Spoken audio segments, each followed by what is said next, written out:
Real Talk with Rajon.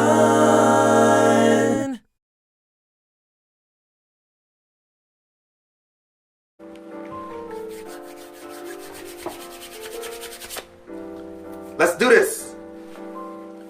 Hello world and welcome back to Real Talk with Rajon, when nothing's off limits. You could have been anywhere in the world, but you are here with me and I appreciate that. I am your host, Rajon Lewis. Now, here on Real Talk with Rajon, anything's debatable, so on any given week we could be discussing anything from sports to music to politics. You name it, we'll discuss it. Now, one of the goals of Real Talk with Rajon is also to shine a light on the great things that are happening right here in the Low Country.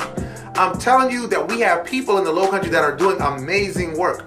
We also have people in the Low Country with differing views from the status quo. There are people who you really may not know about who are doing amazing work, who may disagree with you, but are still willing to sit down and have a conversation with you. And tonight, I have a good friend of mine who I do disagree with a lot, but he's my good homeboy, Mr. Shakem Akhet. Thank you, brother, for joining me. Yes, hey, appreciate being here. It's wonderful, man. Real Talk with Rajon. Wonderful. Hey, we're going to light it up. I got a lot of stuff I got to share. We got some good hardcore topics. Yes, sir. Man, I'm going to keep it real. I'm going to keep it raw. Yep. Whether you like it or not, Yep. I'm going to give experience, truth, what I dealt with, what I see, and we're going to roll. Word. So let's get started for those who don't know who you are. Sorry, let me mute that. All right, sorry. For those who don't know who you are, please introduce yourself to the audience. My name is Shakem. I'm in Akhet. My government name, a lot of you know me, is Jonathan. I've been here all my life in the city of North Charleston. Man, I've been an activist for a long time. When I came out of prison, one of the things that I really wanted to do was help my people. The situation I was in, I knew that once I gained the knowledge of self and knowledge of who I was, I knew that there was no turning back. I got shot 6 times in an armed robbery, left for dead. I made it out. God brought me through. You know what I'm saying? Yeah. Did 8.5 years in the penitentiary. It was rough, but I still learned and taught myself how to discipline myself, how to make better decisions. And I was determined not to go back to the penitentiary. And I was determined to make a better life for myself. And last but not least, I knew that there was a duty and an obligation to my community that I once destroyed and pushed dope and crack in, that I had to go back and resurrect the area and the city and just the society that I did a lot of harm in. Well, that's a lot, man. First of all, thank you for that, because I think one thing I want to go ahead and start out by saying is there are not enough times that America as a whole takes a point of it to actually identify the people who do come home rehabilitated with a different mindset and with a different outlook on life than they went into it with. My brother Ricardo Lewis is another great example of men who did go, commit a crime and go away for that crime that they committed, but came back and to serve their community in a much better way and make it a better place than they left it. So first of all, commend you for that. Appreciate Big that, commends for brother. that. Now, as far as when you say you do social activism, I want you to go into what that means, because some people don't know your resume, so I want to build that up before we get to the discussion. Right. Okay, so first and foremost, when I talk about activism, I've evolved over a long period of time. And a lot of people have seen my transformation, and some people agree, some people disagree. But it's all basically what I want to do, right? So when I first came on the scene, y'all already know I was, uncompromising, didn't want to hear nothing, straight out bold, hard, uncut, bullhorn, yelling and screaming, black power, all of that. It's still true to this day, and that's in my heart. However, you always have to do something with a goal. I always tell brothers and sisters now, see, the yelling and screaming part is cool, because sometimes people don't want to listen to you. Sometimes, I felt the mayor wasn't listening to me. I felt city council wasn't listening to me. I felt, state officials, local officials, we felt they wasn't listening to me. Sean Middleton, I think he's watching. He knows too. He was in the trenches. Damon McAvee, Omar Fall was in the trenches. See, when we used to go to meetings, and talk to public officials, they didn't really want to hear what we had to say. You know what I'm saying? And it really just frustrated us. So we got in there and we started yelling. When Muhyiddin started Black Lives Matter Charleston, we was right there with him, arm in arm. We had our first demonstration. Well, our civil disobedience, we blocked the Ravenel Bridge because of the Walter Scott issue. We felt they wasn't listening. We blocked the Ravenel Bridge. We blocked City Hall. We did many demonstrations. We blocked roads, blocked bridges. I mean, we was going around Charleston causing civil disobedience because we felt that the police department, not only North Charleston, but the city of Charleston, we felt that the police department was not listening to the grievances that we had. We felt that it was a rogue department and that nobody wanted to hold them accountable. So because they didn't want to hear us, we felt that we had to engage in civil disobedience. That's what we did. So my activism in that perspective was dealing with no justice, no peace. Right. But it wasn't supposed to stop there, right? That's only an avenue that's supposed to be used to springboard you to another phase of activism, right? Right. So even though the yelling and screaming was good for TV, I have viral view. Y'all saw me. I was in Charlotte when Keith Scott got killed. Yeah. Keith Scott was from James Island. A lot of people don't know that. But we went up there. I actually happened to be in Charlotte at the time. But we went up there, bullhorns blazing, no justice, no peace. But activism isn't supposed to stop there. You always supposed to have a goal. So what happens is, when I began to develop my ideology and my vision, a lot of people like me at that point for being loud, boisterous, outgoing, uncompromising, going into meetings, smashing the mayor, smashing city council. Yeah. They wanted to see that. But just that alone does not provide a solution, right? Right. That's no solution. That is only, every activist should understand the difference between agitation and negotiation, right? Okay. So you always got to have an agitator, and then you always got to have a negotiator. Okay, all right. Right? So what happens is, when the people who are agitating for a cause, you still have to have somebody to go in and negotiate on behalf of the agitators and say, listen, this is their list of demands. This is what they want. How can we bring these two to a table and try to find some sort of underlying solution to the problem? Yeah. When after Walter Scott happened, if you notice, we kept saying we want a citizens review board. Yes, I remember that. And we wanted the citizens review board to have subpoena power. And not only did we want it to have subpoena power, we wanted the Citizens Review Board to be made up of community members who were aware of the issues that were happening between the police and the community. So as we began to develop our ideology of the community, the Citizens Review Board, we reached out to Keith Summit. We reached out to county council members and city council members. We talked about it. And we espoused our vision of what it was supposed to look like. We knew that we weren't going to get everything that we demanded, but the thing was, we wanted something. Now, there was a Citizens Review Board that was started. We felt at that time it really wasn't enough. Okay. We felt it didn't really have that bite, But at the same time, we was happy to still have an avenue that we could have some sort of insight over department policies and things that are happening, and we wanted to build a relationship, a line of communication with law enforcement and city officials. So if anything ever happened, we were always there, and we could jump on it, or if there were issues, we can basically express what we wanted, what we felt was necessary. Absolutely. Now, once the agitation phase was over with, we began getting into the stage of negotiating. Okay. This is what we want. Now, if y'all know, Muhyiddin had a plan that was actually called From the Block Up. And what a lot of people didn't understand, we weren't just protesters. Right. See, it was supposed to go somewhere. Right. A lot of people just thought we were protesters. But we had a goal. We wanted to start, thank you. like a youngster, after school programs, African Liberation Schools. Yep. We wanted to start multimedia franchise. Exactly. Yeah. We wanted to do things like this with media. It's a larger sphere of influence that we reach when you start designing and developing programs.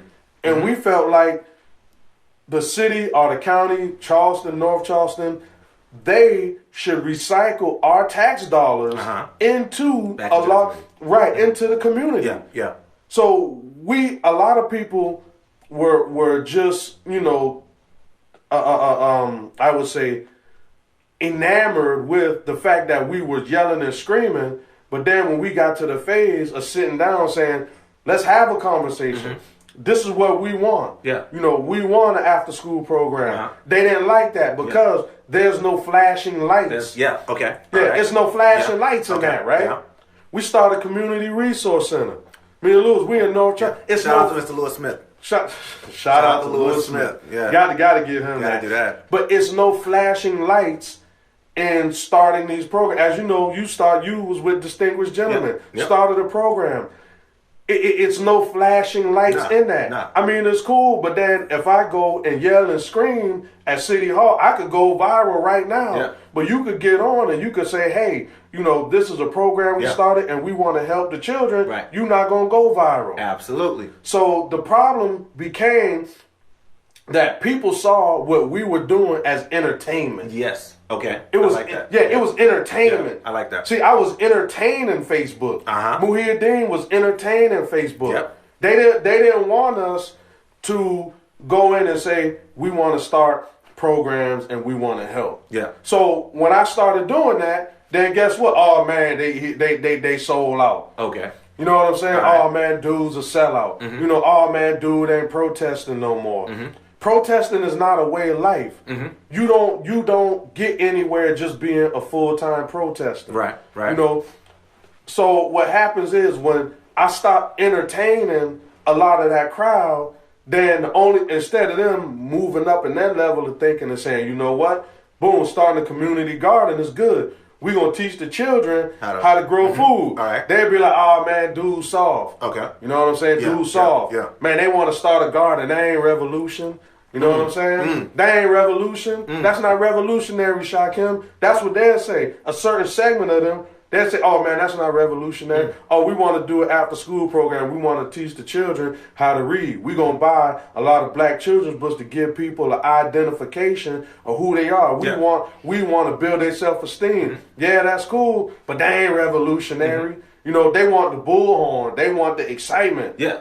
They want us to go down to the market and make noise. Yeah, and make noise and blast on Tecklenburg. Yeah. You know what I'm saying? That's what they want to see. So let me ask you this, right. Because those are all really great points that you just made. I even think we can really tie some current events topics into this. I think about the Colin Kaepernick situation and how once he got beyond the point where it became about the protest and he started suffering the ramifications. The question always was, okay, what's next? Right. And a lot of people feel like Colin Kaepernick, stopped being the voice. He only wanted his voice to be, I'm kneeling on the field. Right. Now, of course, we know the work that he did through the Know Your Rights campaign and all those different things. But anytime someone would come to him and say, okay, Colin, we wanted to talk to you about what you actually want out of this, there never was an answer from Colin Kaepernick. There were representatives who spoke for Colin Kaepernick, but Colin Kaepernick never spoke. With you, what I see is that whereas a lot of activists, and this is to your credit, whereas a lot of activists really get caught up in the light of being a protester, being the seen one, you've gone from being the seen protester to the person who's actually making those moves that are supposed to be the derivative of the protest, like the result of the protest. So going from activism to activation to action. And so I really do, I have to commend you on that. Now, again, we don't agree on a lot of stuff, and y'all will trust me, we will get to the stuff we disagree on. But in that regard, I love the way you frame that discussion, the fact that, because there was the people that are like, oh, well, why don't you have the bullhorn anymore? Why aren't you screaming in front of City Hall anymore? Why are you in pictures with Keith Summy now? We don't get there. But what I'm hearing you say is that is the transition from activism to action. Word. And being able to put the things that you fought for into, like, that's what you wanted to see come out of it. It wasn't just a scream. Word. So thank you for framing it that way, because a lot of people, and honestly, I didn't even think of it that way until you framed it that way. So thank you for putting it that way, because that really clarifies a lot of stuff for me, personally. Word. So let's talk about the things that you were able to do in action. We talked about the Mujahideen Leadership Academy. Expound on to them what that actually is. All right. So the academy basically right now is what it's growing into be is a place where we can fill the void where a lot of the children aren't getting that extra help at home or after school. Okay. See, our whole thing is we have to build a smart generation of youth. And I don't want the youth to make the same mistakes I did. I don't want them to hustle. Yeah. I don't want them to sell dope. Yeah. Like I said earlier on the post, Juice WRLD got caught with 70 pounds of marijuana. Yeah, yeah. If you got enough money to buy 70 pounds of marijuana, you could go rehab houses. Yeah. Bro, Yeah. you could do. You can buy back the block right there with $700,000.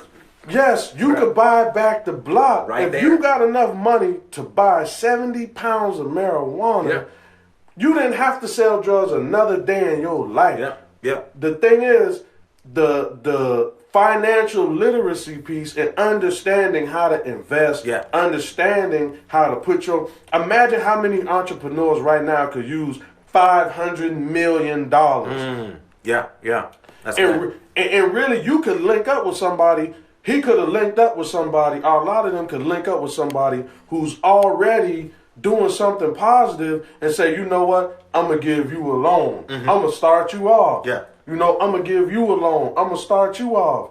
Man, that money that they have, you don't have to sell drugs if you have the intellectual ability to make good business decisions. So that's where we have to get in and talk to our youth and tell them, hey, man, there's another way that we could do it. You know, that's one of the things I want to do with education as a whole.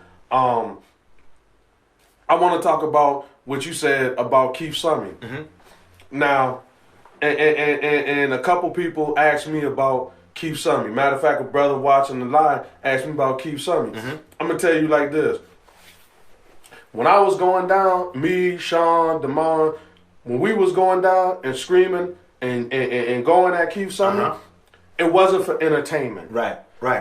I wanted to have something right now like I have now in the community to where we can benefit the people. Absolutely. That's it.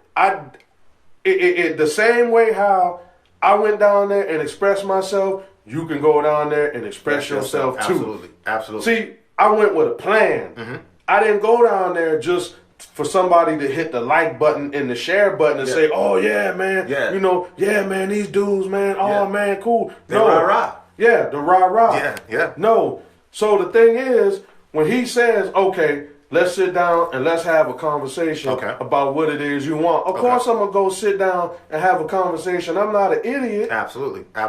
You know, I'm not out here just to make y'all, I'm not an entertainer. So what I say is, okay, how can we come to agree to an understanding? What do I want? What do you want? Let's see where we can meet in the middle and come to an agreement. Yeah.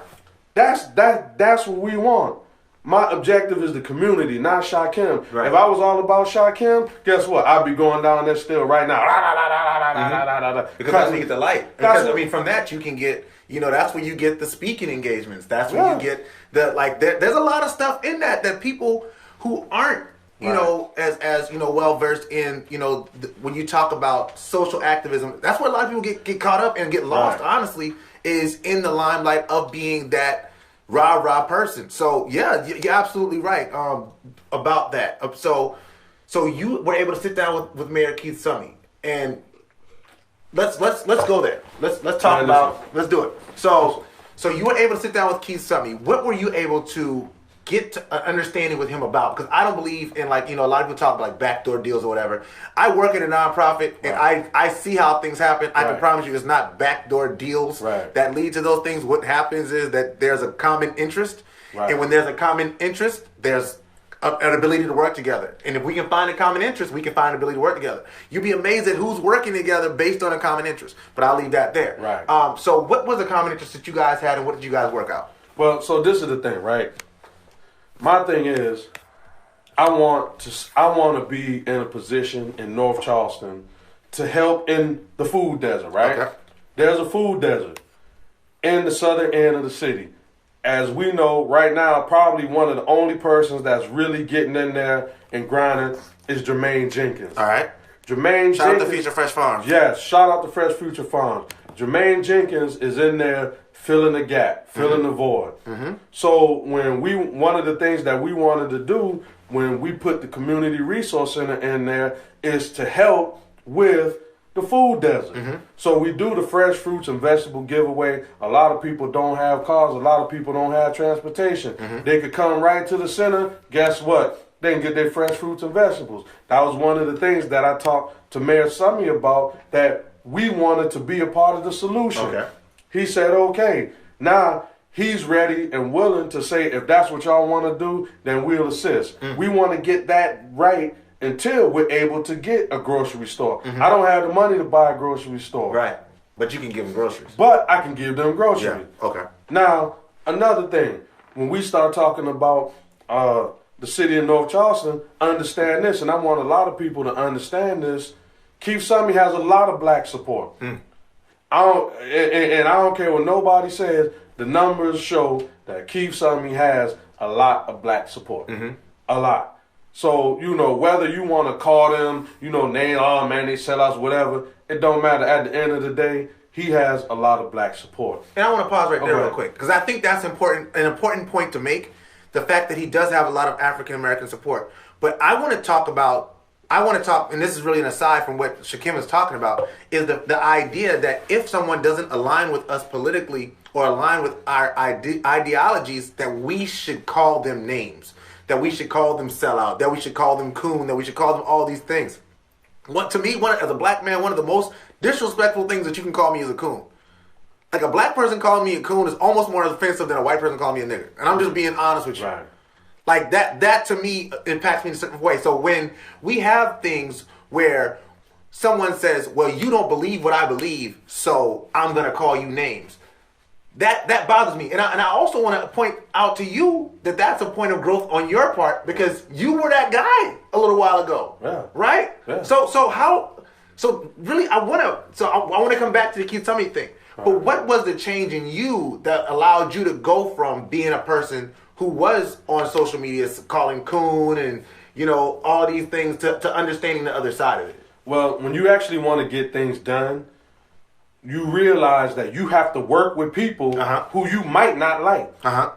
When you want to start a program or you're interested in doing something, you have to understand that, okay, we can put our differences aside. Yeah. We agree on this, and that's what we're going to do and get it done. Yeah. If Tim Scott came to me right now, and a lot of people call Tim Scott sellout, coon, whatever the case, but at the end of the day, if Republican Senator Tim Scott came to me and said, I want to assist in a certain program that we have that's going to help in the community, then guess what? I'm going to put Shakem's feelings aside. Because it's for the larger community. For the larger community. Yeah. And I'm going to say, let's work. Okay.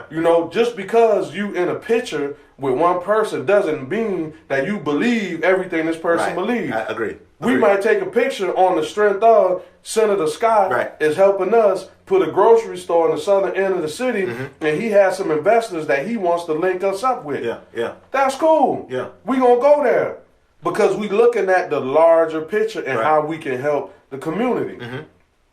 So just like right now, I talk about Donald Trump. Yeah. You know what I'm saying? Yeah. I'm going to tell you like this.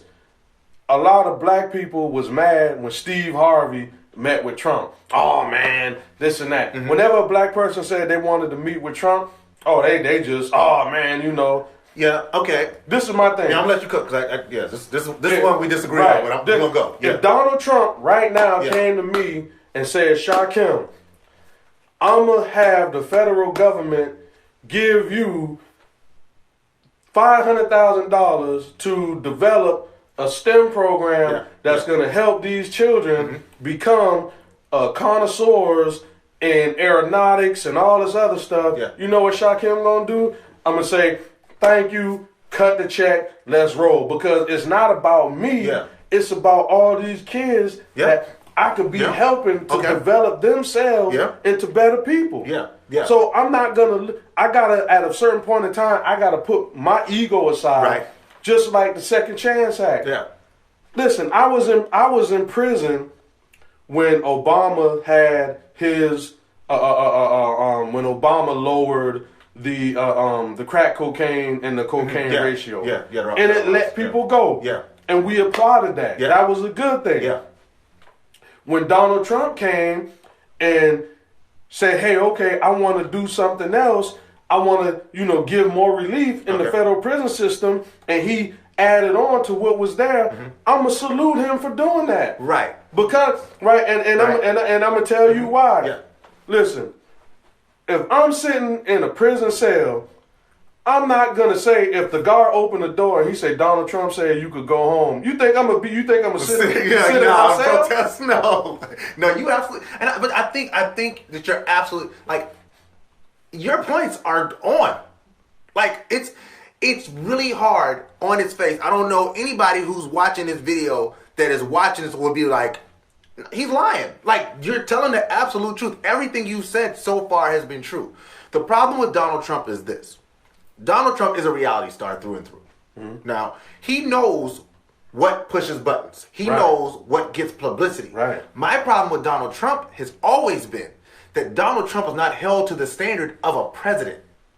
When you talk about being a president, that's largely my issue. Now, when you talk about certain things that he's done, you talk about, I also think, okay, so one, he has been held to the standard of a president. There's certain things that if other presidents tried to do it, President Obama said some of the things that Donald Trump said, President Obama would have been out of there so fast. Like I know. I agree. You know what I mean? Like, so we definitely agree. Like, and like, if President Obama, if my boss ran our office, like Donald Trump runs the White House, I have a dispute with my boss at work, and my boss gets on Twitter and starts blasting me, that's gonna mess the whole office up. So so there are things outside of the actual, when you talk about legislation and the things that Donald Trump has been able to do, sure, there are definitely some high points. And I think that anybody with a smidgen of sense can notice that. You can also say that there's a lot of wrong that's being done when you talk about the appearance, the wrapping of everything. And that's where the problem comes in, is when people don't acknowledge that part in order to say, well, we're going to completely ignore what we've said that we want from a president for the last 100 years to accept something totally different. Shoot, as racist as Woodrow Wilson was, he wasn't doing that. You know what I mean? When we talk about this, so I want to agree with you on the points that, Second Chance Act is an amazing thing. You look at the economy is doing really well, but we also have to look at the fact that the economy, when President Obama took it over, was at its lowest point. At the end of the Bush administration, President Obama had to rescue the auto industry and rescue several other industries. Yeah, we signed the NAFTA deal, which, ended up sending some jobs other places, but the economy started to on an upward trend, which President Trump came in and just exacerbated. Which that's good. We can agree with. That's good. Yeah. That's a good thing, because if he would have tanked it, then we would have been talking trash about he tanked it. Absolutely. But my whole thing is, right, I wanted to form an agenda to where I can make my change in society, because I can't police everybody. I can't police Trump's Twitter. I agree. Totally. I can't police him, because there's certain things I say, damn, what in the world? Come on, man, what is that for? But at the end of the day, the gains that are made, and we have to take advantage of stuff without being emotional. Look at. I like that. That's good. So it's like I said, a lot of people was complaining about the Second Chance Act, but you got people coming out of prison. Listen, what that act actually did is help people. Okay, one of the things it said is that people who are coming out of federal prisons, they're going to make sure that they have their Social Security card before they come out. People don't, you would have to actually been in there to understand how like monumental that is. If you just hear it, you be like, oh man, that's nothing. But if you're actually in there, you like, man, listen, that's good, because if you got brothers and sisters get released, they don't have nothing. They sitting around scratching their head, wondering what's going on. Yeah.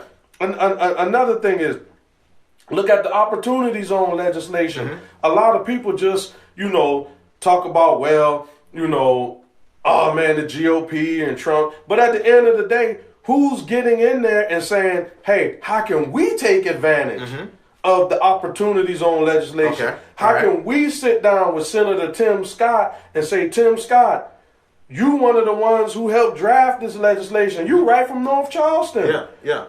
Tell us, how can we benefit this from North Charleston? But the problem is that we don't want to upset the local Democratic Party, and we don't want to offend them, that what we would do is purposely turn our head against something that somebody else passed that could potentially help the community. So we're looking out more for the interests of the Democratic Party versus saying, okay, let's do this for the people. So you're under the mindset, and I actually am coming along to the mindset of the African American vote has been sold without any payment to the Democratic Party. Oh, yes. So how do you think that's negatively impacted African Americans over time? Well, this is the thing. We don't put pressure. Let's look at the standard of let's look at the expectation, right? Okay. All right. So if you let's take a look at what Bloomberg just did. Okay. Bloomberg came out and, well, even Biden, they came out and said, okay, we know what we did to African Americans was very, very cruel, detrimental harm. However, we apologize. I want you to vote for me. I'm going to apologize, but I want you to vote for me for president. Okay. We would give them a pass, and if a Republican did that, oh man, I don't know. We never ever. Yeah. Like, so we give passes to the Democratic Party that we don't give to the Republican Party. Man, a lot. So I would say this, and this will be my response to that. Okay. It's one thing to do something wrong and then say, you know what we did was wrong. We have to make sure that we put systems in place to make sure that those things don't happen again. It's another thing to say, we did nothing wrong, or it was wrong, but to completely disavow yourself from any responsibility for what has happened since then. Right. When we talk about slavery, we talk about even when we talk about, and this is something that people like, a point that people like to make. Somebody actually made it on my show last week, so I want to reiterate this point. People talk about the fact that the Republican Party was the party that freed the slaves. Right? The Republican Party is the party that freed the slaves, which is in name, if you're just talking straight facts, absolutely true.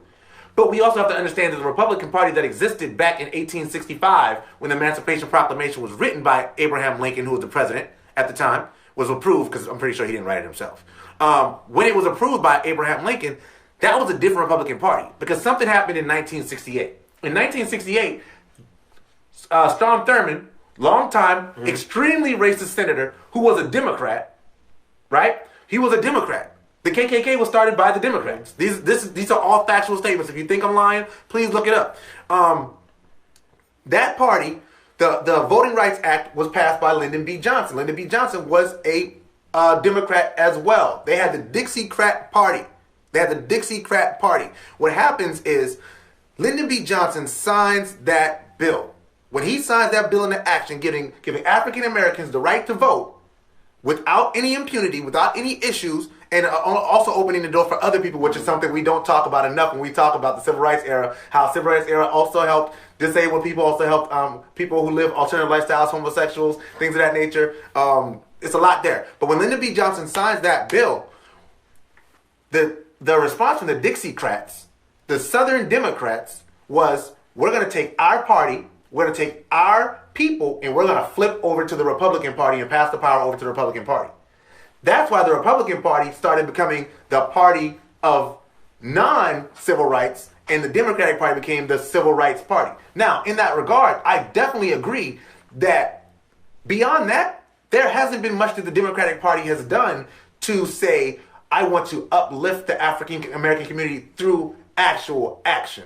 But at least they've acted like they cared about us. And I think that's the problem. Okay, they act, and I'm glad you put the word act. As Yeah, the because I definitely can. I can agree with you there. Okay. I'm with you. Yeah. All right, so let me drop something real quick. Let me drop some jewels. Now, you know that we do a lot of charity work and we do a lot of work in the community, and I feel like the work that we do is very influential because we out in the communities knocking on doors. We go hard. You know what I'm saying? Yeah, if you go by the resource center, we right in the middle of the hood. Everybody in the hood knows me, knows Lou, knows who we are. Absolutely. We've been there a couple months. Everybody in the hood knows us. Absolutely. I can pull up right now. Hey, what's going on? How you doing? I greet people in the community. We've been in there 3 months. Everybody knows us. Everybody knows you. This is the thing. Out of all the work we've done, the Charleston County Republican Party and the Dorchester County Republicans, they have been the ones, when I put out calls, hey man, anybody want to help, volunteer, anybody want to be proactive, anybody, I'm getting the response from the Republicans. Wow. And I'm just being honest. The chairman of the Charleston County GOP, John Coon, he responded and said, listen, hey, I help. There was no strings attached. He didn't say, oh, well, you gotta, vote this way or vote that way. The man said, listen, I like what y'all doing here. I want to help support. I don't want to have nothing to do with it. Y'all just use the resources, continuing helping the community. The Charleston County GOP, they say the same. Hey man, if something come through, hey y'all, here y'all go. We don't want nothing in return. We're not asking y'all to vote. We're not asking y'all to do anything political. Y'all just take care of the community, and that's cool. Do you know the Charleston County Democratic Party has done zero with us in the community? Zero. The chair of the Charleston County Democratic Party, she is nowhere. Colleen Condon is nowhere to be found. Wow. Nowhere. Anybody that's watching this, you can't tell me Colleen Condon is anywhere in the black community. The only time we saw Colleen Condon is when the trans woman got murdered and her life was taken over some foolishness. Yeah. But she came out then. You know what I'm saying? The person on East Side? No. It was the she was on the making. Okay. Denali. Okay. Yeah. And I knew Denali real good. Denali Stuckey. Denali was not a problem. Denali ain't bother nobody. You know what I'm saying? Yeah. I'm in that area. Denali ain't bother nobody. But the thing is, it was a hate crime. But the thing is, she comes out to support that. That's cool. Yeah. But because she's a part of the LBGT community, that's the only thing she gonna show up for. Okay, all right. I see what when black men get murdered, we have rallies. We go talk to families. We go out and we try to talk about gun violence and legislation and what kind of solution. She ain't nowhere to be found. Nowhere. So we could sit back and talk about all of this, Democratic Party and Republican Party. But right now, locally, when I look around me, I don't see the Democratic Party being engaged. And the reason why they're so disengaged is because they feel like they already got our vote. Wow. So they don't need to come around. They already know, they're going to vote Democrat anyway. Yeah. So the only thing that they have to do to secure our vote is say Trump is a racist. That's it. All they got to do is you. April told she wish she can call in. Yeah, I know you wish you could, but I'm finding a way to get calling Miss April. Yeah, she cool. Yeah. I know April always. Me and April always. But the whole thing is, at the end of the day, the Democratic Party gets away with just saying Trump's a race. They don't have to invest in the community. They don't have to teach us about opportunity zone legislation. They don't have to have discussions about banning the box. Yeah. They don't all these hot gentrification. Yeah. Especially the Charleston County Democratic Party, they never step to the plate when we're talking about these issues. Yeah, you might have Pendarvis jump in, but they didn't. So when Pendarvis first ran for North Charleston City Council, they didn't back Pendarvis. Wendell Gilliard, they didn't back Wendell. Mm-hmm. Jerome, they didn't back Jerome. Teddy Pryor, they didn't back Teddy. Yeah. Mike Brown, they didn't back Mike Brown. Come on now, I'm telling the truth. No, I mean, again, facts is facts. So nobody, again, I don't think anybody that's watching this disagrees with that. Let's go back to the idea that Trump is a racist. Okay. Because I don't believe that Donald Trump is a racist. I believe... No, I don't. Okay. I believe that Donald Trump is an opportunist. Okay. And I believe that Donald Trump is way too cool with racists supporting him. Okay. There's been one time that President Trump has come out and blatantly said, I don't want racists supporting me. Okay. But we go back to countless times where things that have happened were racially motivated. Mm-hmm.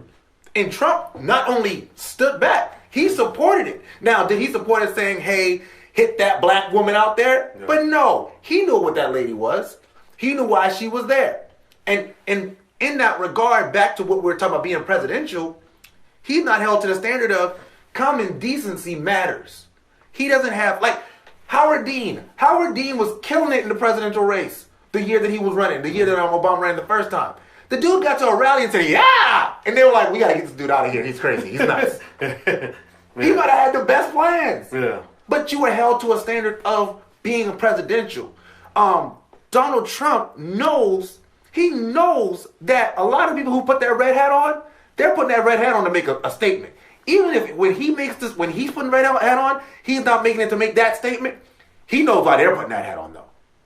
He knows the same people putting that red hat on will put that Confederate flag on the back of that car, on that back of that big giant car, and drive through your neighborhood speeding and blasting whatever music, so you will come outside and say, "Oh, it's the same people," and he knows that, and he will not disavow himself from those people because that's his base. Though you are well spoken and you know what you're talking about, and you know exactly what you plan on getting out of this. Those people don't.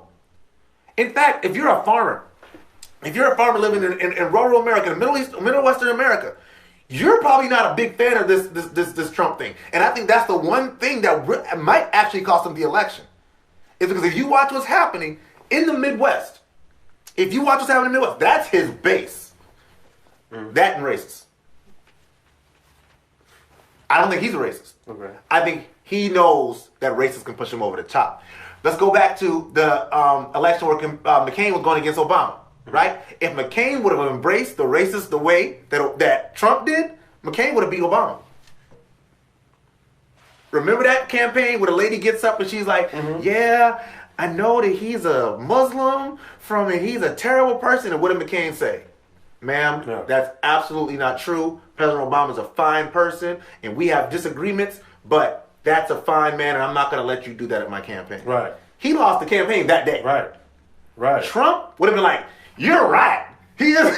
But I mean, so that's always like my thing with President Trump. I'm not saying that President Trump's a racist. In my heart, I don't believe he's a racist. I believe that he is completely cool with the fact that these racists support him, and he knows that if he separates himself from those racists, he loses a large segment of his base, and that costs him the election. Yeah. Well, that's sorry for my rant. No. And you know what? That's why, and I don't want to, I'm going to bring his name up again. You've even had instances where Tim Scott has called him out. Mm-hmm. Absolutely. And when Tim Scott called you out, hey, that shocked everybody. Yeah. So, there have been issues or times when, you've had black people within the Republican Party and even whites that say, hold up, you going a little too far. Mm-hmm. So everybody... He does have that big ego and the reckless mouth. So there have been people who say, yo, you got to reel it back in. He's not perfect. You know what I'm saying? He's not perfect. So my whole thing is when I look at the whole situation, and I think there was a comment that I wanted to address. Let me look. And I think hold on. Okay, she said the Republican Party has done nothing for black communities. If they did, nobody told me. So I'm gonna say this like this. a lot of blacks. Well, hold on, I dropped. A lot of blacks are under pressure not to negotiate on an even playing field with the Republican Party. Okay. See, we scared to negotiate. Okay. Because we feel like, like I said, if Donald Trump asked me to come to the White House because we want to sit down and we want to talk about prison reform, I'm going to the White House to talk about prison reform. Right. Because there's a lot of brothers and sisters. I was the law library clerk at FCI Williamsburg and FCI Yazoo City, Mississippi. Those two federal prisons, and Edgefield, I wasn't the law library clerk, but I was learning how to navigate in the system. So by me being in those three federal penitentiaries and understanding the law and seeing how people were negatively impacted, if Donald Trump said, Shakem, I need you to fly to the White House so we can talk about this, I'm going. Yeah. I'm going because at the end of the day, he has the support and the people backing him and the votes to potentially get something done. I'm not gonna let my pride get in the way. But I don't think you should let your pride get in the way. I look at what you're saying, and I absolutely agree that you should go. But my issue would be, why are you being invited? You're not being invited because you're an independent thinker. You'd be invited because he thinks you agree with him. Okay, so that for me, it would be the problem. And that's when we talk about the Steve Harveys, we talk about Kanye West. I didn't kill Steve Harvey. Okay. Because I think that Steve Harvey is a smart enough guy where he could really make his points without being butt kissy. Right. And to not use better terms. The problem with Kanye West, on the other hand, became that Kanye West, I heard it said he went a little too far. He went all the way there. Yeah, I even think that when Kim went there, it wasn't that bad. No. Because Kim went there with an actual agenda. Look, African Americans are being disproportionately affected by this mass incarceration system. You got to do something. Right. I'm with that. Now, the fact that she got there because she was a reality star tells us what we need to know. He's a reality star. Trump likes being around other famous people. That's been Trump's case. Yeah. I mean, all the way back, Trump was in Home Alone in like 1992 because he likes being around famous people, right? So Trump would invite people like you, and I would say you because you're a person who's known, right? You're known in the community. Of course, as your star rises, and it's going to continue to ascend because you're doing the work, and I applaud you always for that. As your star continues to ascend, it's going to be beneficial to him to align himself with someone like you who agrees with him. However, if you were the exact same black man doing the exact same work, but you disagreed with him, you'd never get that invite, and that's a problem. That goes back to that issue of nepotism. That goes back to the issue of it's not what you know, it's who you know, and that's where the problem comes in. And you know what? I got a solution for that. Right? See, in areas that I can't get, and this is why I like to have a real diverse circle. Absolutely. In areas that I can't get, I should be able to pick up the phone. Absolutely. Bro, that's how politics work. If there's some legislation that I need passed, I might have a disagreement with somebody in the Charleston County legislative delegation. Yeah. But if I know you know this person, guess what? I'm going to say, Raison, I need you to talk to such and such for me because I know you have that relationship with them and you might agree with me. Yep. People done that with me. We've done that. Yeah, we've done that. Yeah. Exactly. Matter of fact, the good brother Justin Farnsworth. Yeah. Remember, I had a disagreement with him. And I called you and I was like, yo, Justin's a good dude, man. Talk to Justin. Exactly. I talked to Justin. I said, you know what? He's a good dude. Yeah. He's not. So the thing is, that's a lot of time how we have to have.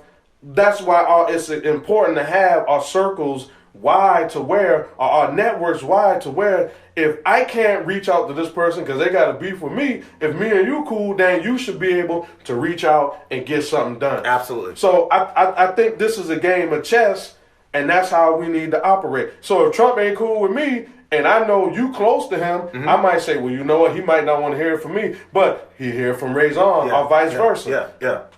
So it's all about trying to get, and I think that's why the Democrats in the State House can't really get anything done And what's wrong is that the people, see, Senator Kempson said something that was very powerful one day.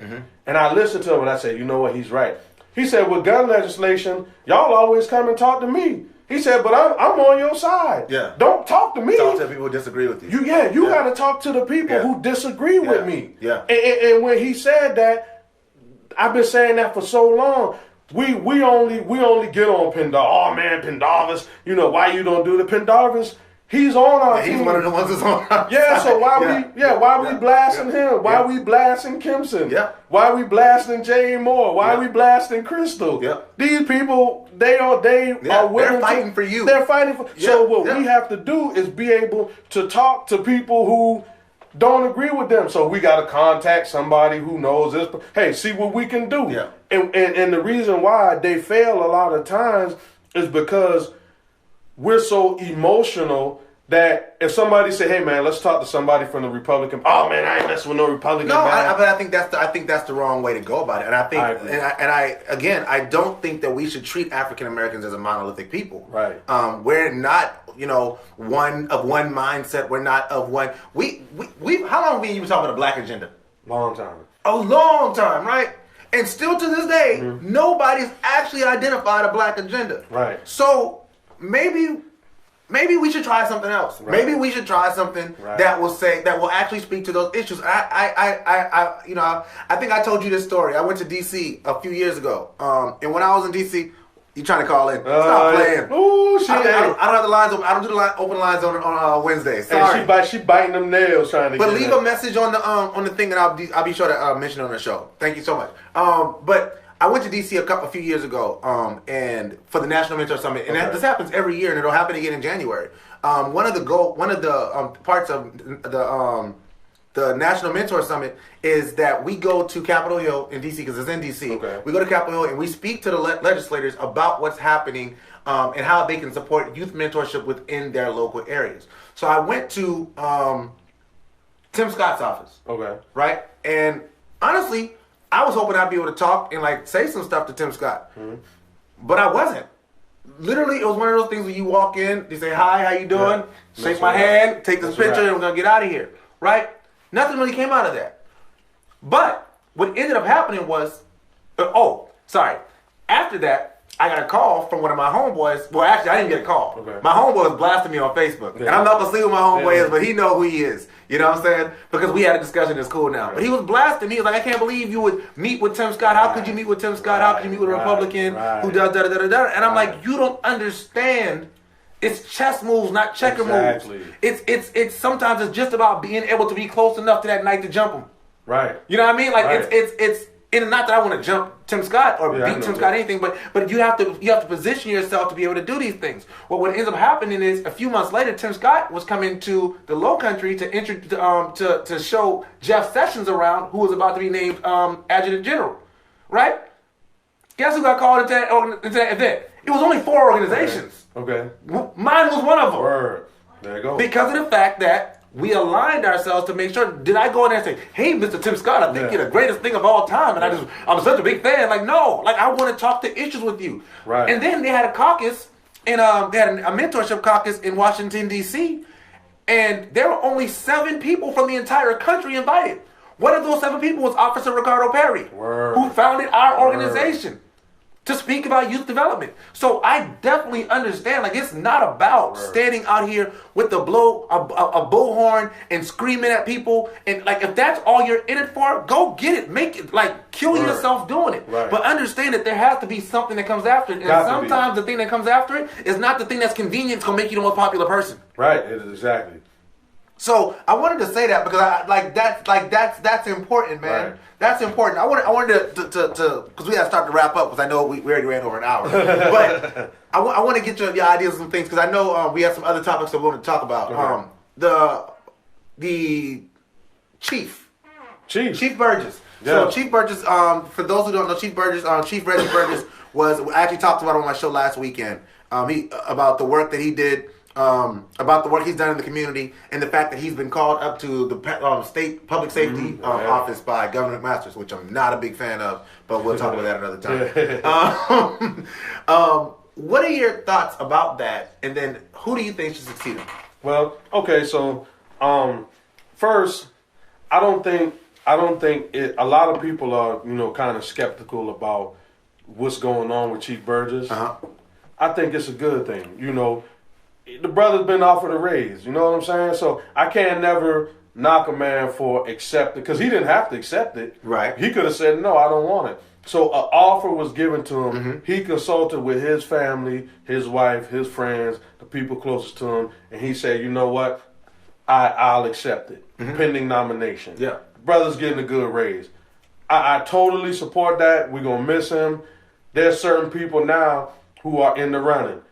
I got two. I mean, I know there's a lot of qualified people, since I don't know everybody in the police force. So, I don't really know. Yeah. But one person that stands out, first, Eric Watson. Eric Watson, man, is one of the most intelligent, smart. The brother is accessible. You could talk to him. He has, when you think about good policing, Reggie Burgess embodied what we would think is good policing. Absolutely. He's in the community, on the front lines, talking. I mean, he had that people didn't look at him as like the police and they run. You know what I'm saying? If Burgess was out there, people would say, hey, Burgess, man, we need to talk. Yeah. I got a problem. People wouldn't look at Burgess and start running. Yeah, some people would, but I mean, just they had drugs on them. Yeah. But, right. But the average person to see Burgess and say, man, Burgess, man, I need to talk to you, man. My people down there, them boy, the police messing with them boy, and they'll talk to Burgess. Yeah, they will. They wouldn't like run and hide, and so we need that type of same energy. Yeah. And I think Eric Watson does embody that same type of energy, especially in the black community. Okay. Because Eric is one who, he's homegrown. He's right here. You could talk to him. Yeah. He's very level-headed. He's mellow. He's a good brother, man. I like him. I know even Gomes, Deputy Chief Gomes right now, man, I talked to him and asked him about the conflict resolution. Gomes has really, said, hey, man, I embrace this. I want to really help get in and start resolving issues of gun violence. Gomes would be a good choice. I like Gomes. Gomes is a person, he has a good personality. So, but I think ultimately what the people should do is we should be able to talk to Keith Summey and say, and this is why I say relationship building is so important. Yeah. See, we did so much yelling and screaming, he might not want to talk to some people, but we should be able to sit down and say, you know what, Mayor, I know I don't have a vote or nothing, but we should say, you know what, let's talk to Watson. I want you to talk to Gomes. I think our opinion in the community should matter. Right. We need to be able to voice it. Dixon said, so if Eric Watson goes to NCPD, who would be a good pick for Charleston County Sheriff? Al Cannon got to go. Well, remember, Al Cannon's an elected official. Yeah. And so the difference... That's the people. Right. So the difference is the police chief of North Charleston is appointed. Yeah. Cannon is elected. Right. So we in a whole... Yeah, we're in a whole... That's a whole nother... Yep. That's a whole nother thing. Word. Yeah. But that's a good point. So, if you just have, if you don't, agree with Cannon, you just gonna have to find somebody to run against him. All right. And and see if they win. See if they win. But as far as an appointment, I think people should, just talk to the mayor. Hey mayor, I think this would be a good choice, and he'll listen. Yeah. The mayor, Summey will listen. Yeah. I'm telling you, man. So you vouch for Summey. He'll listen. Yeah. He'll listen. But you think? You say, I'm just asking. Yeah. Do you think that Summey, because there have been many made allegations, by people, and I'm being a journalist now, right, go, yeah. That say that Summey has intentionally worked against African Americans in the North Charleston area with his moves and his strategic positionings of the things that have happened, the amount of gentrification that's happened in the North Charleston area. Do you think that Keith Summey is intentionally doing the things that he's doing there when it comes to that? All right, let me tell you this. Keith Summey is not a dictator. You have six black people on North Charleston City Council. Mm-hmm. Keith Summy cannot make a decision on his own. When it comes down to votes, when you talk about zoning, when you talk about all of these decisions, Keith Summy has to have people to vote with him, or he's gone. Right now, if everybody said we're gonna vote against Keith Summy could get nothing passed. You got if six black people got together in the room and say, you know what, everything Keith Summy wants, we're gonna say no. Keith Summy would be powerless. But what about the people who say that North Charleston has a strong mayor, weak council, and Keith Summy, because this is something that I've heard, is that Keith Summy can completely disregard the suggestion of the council. Well, people say that because they don't want you to understand how local government works. Because I'm pretty sure that's not how it works. That's not how it works. Yeah, that's not. It's definitely not like in Somerville where the mayor is essentially just one of the councilmen. Like the mayor, right? In Somerville is just one of the councilmen. But in North Charleston, yes, the mayor has more sway, but he definitely cannot just overrule the entire council. He can't. Okay. He can't. Everything has to go on the agenda. The mayor sets the agenda, the budget. But people, if the council disagree, right now the council could do the same thing they did in Somerville to Wiley Johnson. Yeah. The council get right now and say, okay, we want to change the form of government. Yeah. If they wanted to right now, they can say, you know, Mayor Summy, we're gonna change the form of government, and this gonna be a strong council, weak mayor. Yeah. So I try to get people to understand that council is just as culpable in any sort of accusation as the mayor would be. Okay, all right. It would be. So and people don't like to understand that because, you know, even I was, you know, right there beating up on Summy, but I done had people tell me. You sure was right there beating up on Summy. Yeah. And what Dixon say, you got 3 black people out of 6 people of color. Ooh, okay, well, all right. Ooh, okay. Ooh, that's all I can say on that. But, you know, I'm just saying, like. That's funny. Yeah, but that's the truth. And you know, Quadro Campbell told me this a while back. He said, man, everybody talks about how Joe Riley, you know, gentrified the city of Charleston. He said, remember. And matter of fact, Mr. Darby told me this too. He said there were 5 black people on Charleston City Council during that time Joe Riley was making his moves. He said, we say that Joe Riley gentrified the city of Charleston, but he could not do anything without them 5 black people voting in favor of whatever happened. Yeah. So what will it take for the African American community to, when we look at the numbers, when we look at the disparities, both economic, educational, housing, any you know major measurable that we can think of in this country, what is it going to take, in your opinion, for African Americans to go from a place where we are the have-nots to at least balancing it out? And is it even possible? Yes, it is. So this is what I think. I think we have to have more programs. Okay. With that is, man, that, like I said, outside of school. I'm a big believer in that. Yes, you got to. The people who know how to do real estate, we need to start seminars and classes on real estate. Yeah.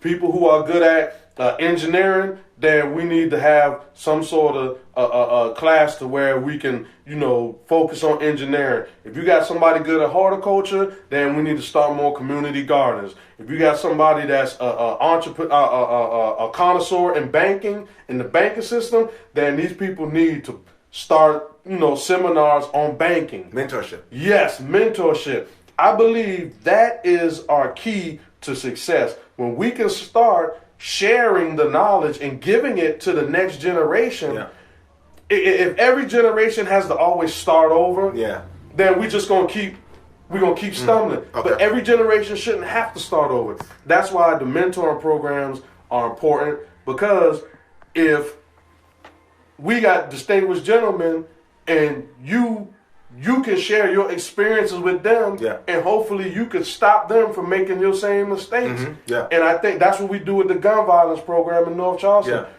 And the conflict resolution stuff. Conflict resolution. So that's the thing. If we can become more solution oriented versus just screaming and complaining and oh man, Trump this and this and that and this and that. Okay, it's cool to complain, but you have to find or have a solution. I love that. In order for you to be effective. I love that.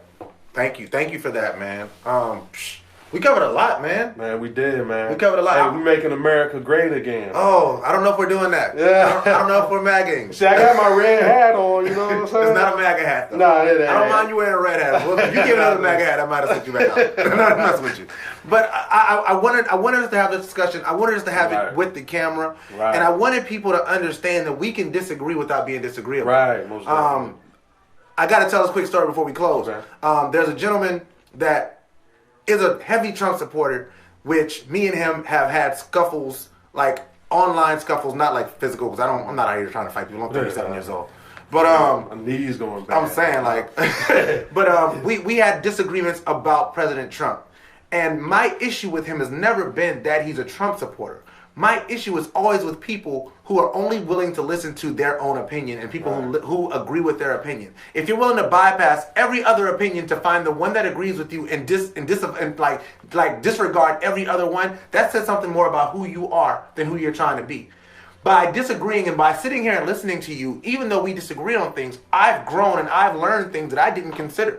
And even if I didn't change my mind on how I feel about President Trump or even Keith Summey, I have more information that will allow me to grow. We should seek information, not affirmation. I'm going to tell you the difference. When you seek information, that allows you to take new information and grow from it. If you seek affirmation, you just want people to tell you what you already think.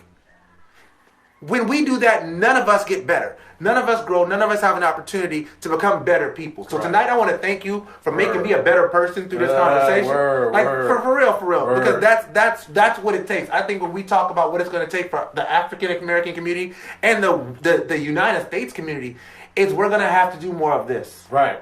It can't be us on the internet bickering because we disagree on 8% of things. We all agree on like 92% of things. If you went through a list of things we agree on, do you agree that water is wet? Yes. Do you agree that the sky is blue? Yes. Do you agree that children deserve food and water and clothing and not to be abused? Right. Yes. Do you agree on the political party? No. Oh, then we got to argue and fight and scream. There it is. We agree on 92% of things. There it is. There's like 8% of the things in the world that we disagree with. And the more we're able to do this and find common ground and find ways to say, hey, I disagree with you on this part, but I definitely agree with you on that part. That's what we have to be able to do as a nation. Right. That's what we have to be able to do as a people. And I think that if we were able to do that, our world would be in a much better place, man. I want to thank you. I'm going to let you, give us some parting thoughts, man. What you got? Parting thoughts. To all my activists out there, understand that your activism should always be solution oriented. Make sure that people aren't using you for entertainment just to entertain themselves and to get likes and shares and laughs and giggles. Wow. Make sure, and that's what I learned. Make sure you don't allow people to just use you because for your fearlessness. Yeah. Or use you because of, the way how you articulate yourself. Because a lot of people have hidden agendas, and because they see you will speak out, they'll come and give you some bogus information or point you in the wrong direction so you can go and blast for their benefit. That's good. And then they end up getting the change in their pocket. Yeah. And I'm gonna tell y'all like this. I had a brother, and I'm gonna end on this. I know. No, you good. You cooking. I see you. Yeah. I'm going to end on this. I had a brother once tell me, he said, man, Shakem, he said, you know what happens? He said, every time you go out and you protest and you go scream, he said, there's always somebody in the shadow negotiating and trying to get paid off of what you're doing. He said, when you went down there for those young boys that were fighting for with the rose petal situation, he said, you had people actually going to Mayor Tecklenburg saying, you know what, we want to start a program for them to help. You know what I'm saying? So they weren't out there protesting with us, but they snuck in and went and say, you know what, we want to do a program. You know, give us this money, and we're gonna actually, you know, do. So yeah, exactly. So you know, we gotta be as activists. You gotta be careful because people are just trying to use your like I said, your strong points or your activism for their own self gain. Yeah. So remember, there's a time to agitate, but there's a time to negotiate. Just because you negotiate don't mean you selling out. If you negotiate, that's because you have a goal. When I was protesting, me and Lewis and all us was protesting about the rose petal downtown, people got mad at me because I stopped. Bro, me and a famous politician got into some harsh words and some Facebook beef because they was mad at me because I stopped. Shout out to the famous politicians. Yeah. Bro, tried to get me locked up. But my whole thing is, at the end of the day, I told those brothers, I said, y'all want me to protest forever? Bro, I got kids out here. I can't come I can't go on the market every Saturday protesting. I mean, the videos were getting thousands and thousands and thousands of views. The question is, why you're protesting and they're watching? They're watching. They're watching. If you get shot out there, they just watched it. They watched it. They're gonna like your picture. Yep. They're gonna share the video. They're gonna say, Shakem was my best friend in the whole world. Yeah. And then the next day, a new song's gonna come out, and then they're gonna be talking. They're gonna forget. They're gonna forget. Man. And so, man. Get online again. You gotta have an agitator and a negotiator. And just because you enter into negotiations don't mean you selling out. Like I told a brother who got mad at me when I stopped. When matter of fact, shout out to Chip Searson, you know, Captain Searson from the city. He's the one who was calling me saying, "Yo, let's sit down and what do y'all want? Tell me what do you want." So at that point, I'm protesting, but if they ask me what do I want, I need to be able to sit down and articulate what I want. Absolutely. Just not, oh man, leave them boy alone. That's not, no. That ain't nothing. Oh man, leave them boy alone. You can't do that. So he said, what do you want? I said, okay, this is what we do. Let's take the signs down. You know, we want the sign because we don't want to refer to them in a negative or pejorative manner. Take the sign down. Let's bring it back home. Okay, fine. So he said, we'd take down the sign. I said, you know, hold on. Don't take down the signs. Let's reword the signs and encourage people to buy from them. He said, you know what? That's an even better deal. We'll go ahead and make the sign. I said, you know what?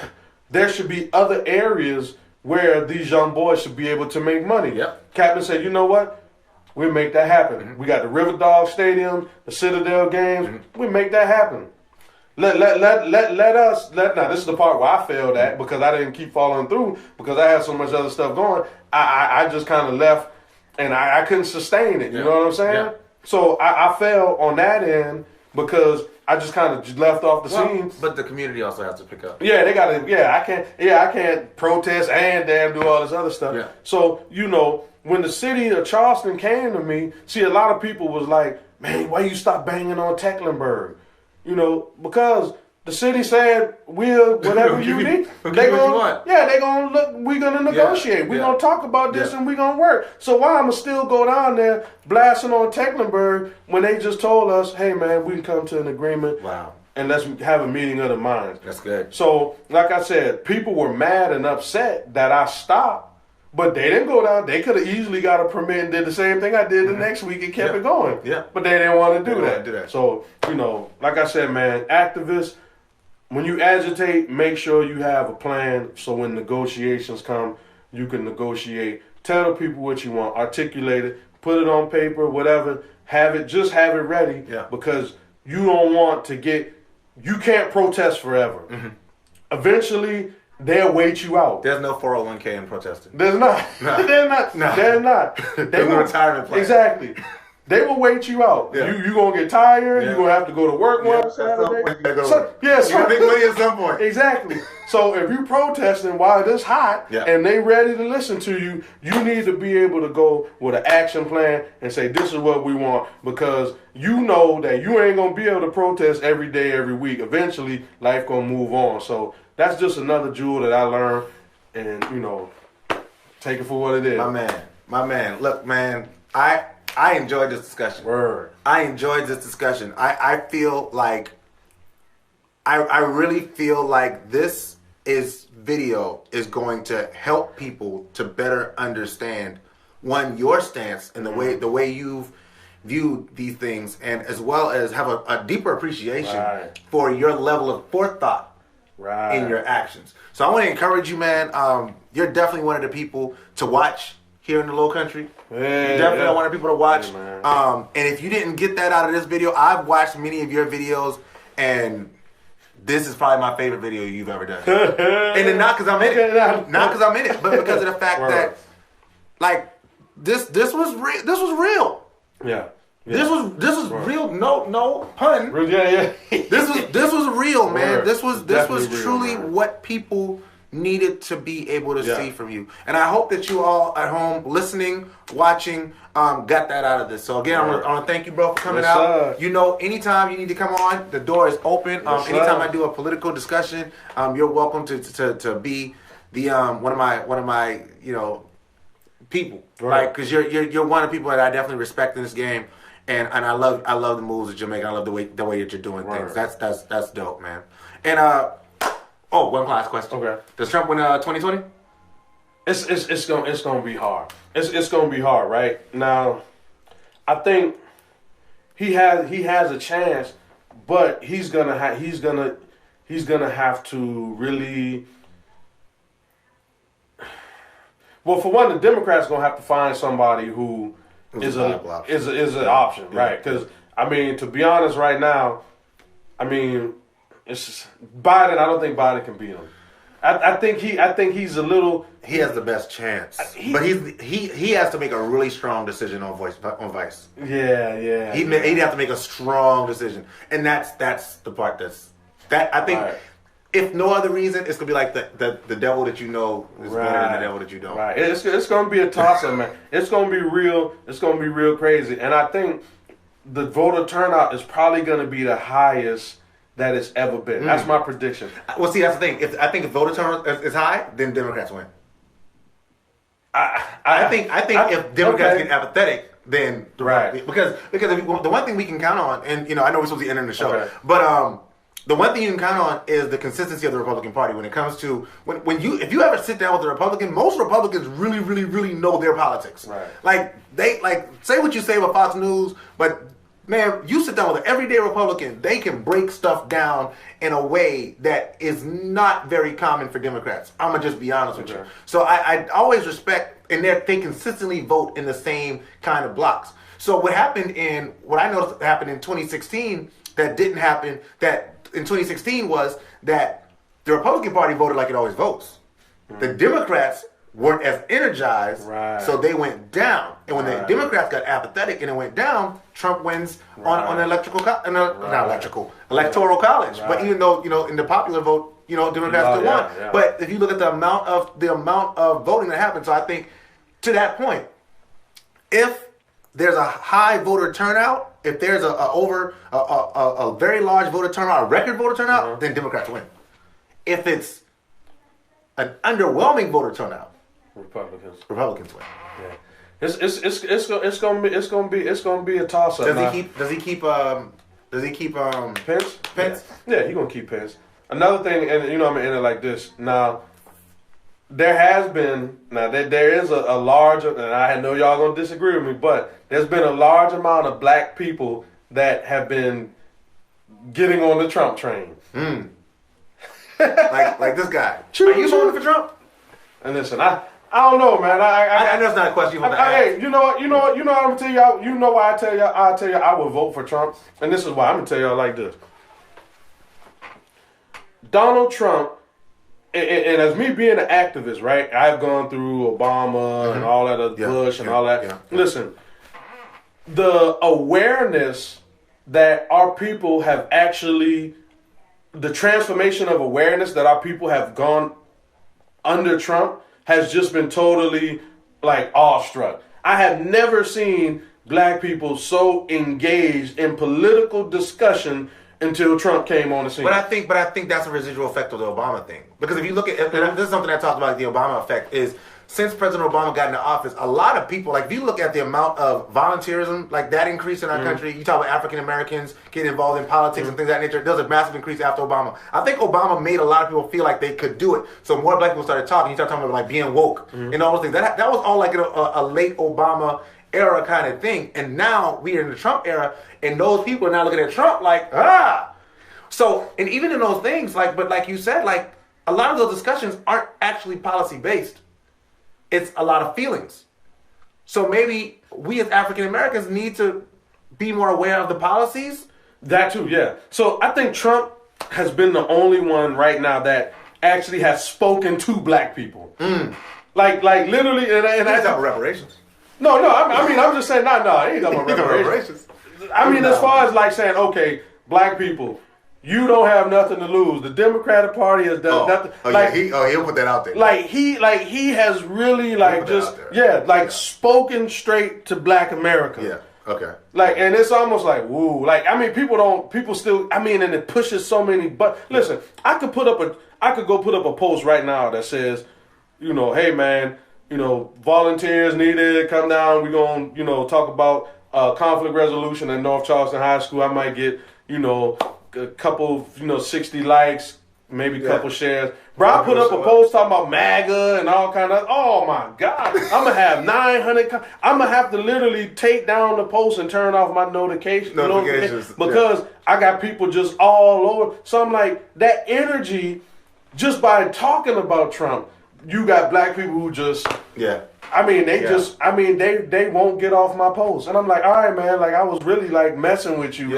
But you just like really just started like going on and on and on. Yeah. So it's that type of energy that I feel, I hate to say it, but we need it. It's time for that wake up. Yeah. And I think Trump be pushing people buttons. Oh, that's what we said in the beginning though. He's an opportunist. He knows the buttons to push. Yeah, he gonna push your button. He absolutely does. Absolutely. Yeah. He know how to push your button. So I think, hey, in all honesty, I like when people buttons get pushed because as an activist, and I'm gonna leave it, I know I've said this 1,000 times, but I'm gonna leave it like this. As an activist, you need somebody to push buttons in order for you to really, be effective. You're gonna need that antagonist because people are so sleep. If you don't have that antagonist, listen. I don't care what nobody say. All these people talk about Muhyiddin. Muhyiddin, before he died, the reason why he left is because he was upset and frustrated at the lack of support that he and we were getting as activists. He was upset.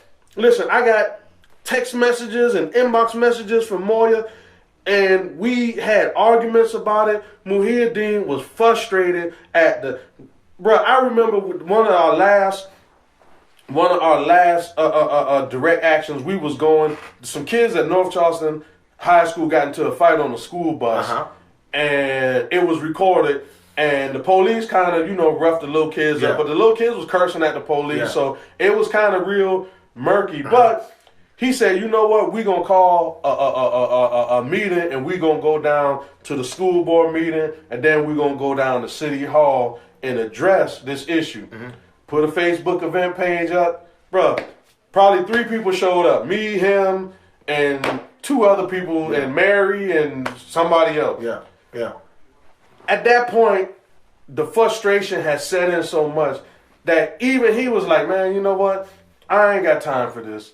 And one of our last conversations was about the lack of engagement of the people. But if you tell it right now, everybody love Muhyiddin. Everybody love him. Oh man, and he's a lovable person. Yeah, he was. But everybody now is like, oh, Muhyiddin this and what Moya this and Moya that. But when Muhyiddin was alive, bro, we was out here protesting and ain't nobody show up. Yeah. The man was frustrated. He was upset.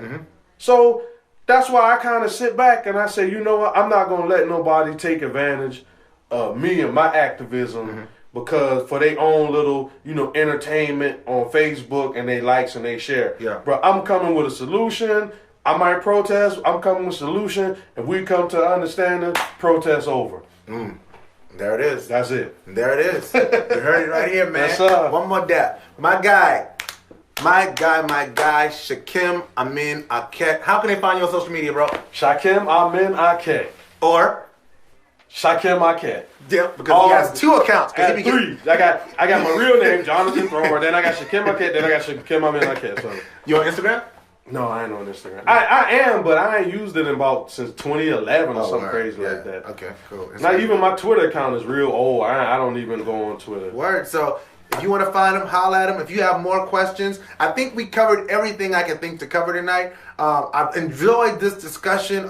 Again, seek information, not affirmation. Sometimes getting new information definitely can help you understand a situation better, to make you a better person and to make you move through life in better ways and be more appreciative of the moves that we made for you. I am Ray Jean Lewis. Thank you guys so much for watching Real Talk with Rajon. Y'all know we do this every single week. Next week, I actually have Zandrina Dunning, who's putting on a play in North Charleston, and I'm actually interviewing her and her entire cast and crew. I'm really excited about that. It's going to be a great interview, a great opportunity to find out about the arts that are happening in the Low Country, things that are being made by people who are from here, for people who are from here. So make sure that we support this young lady. Let's sell out that event next week at 7 p.m. right here on Real Talk with Rajon. I may do a show Sunday night. I normally do them bi-weekly, but I'm really thinking about it because I've got some topics that I really want to discuss. We gotta talk about Lizzo. We gotta talk about Lizzo. Some of y'all ain't gonna like my opinions on it, but we gonna talk about it anyway. And always remember, no matter what, man, God is everything, and without Him, we are nothing. So never forget where your help comes from. And if a man wasn't stand for something, he is bound to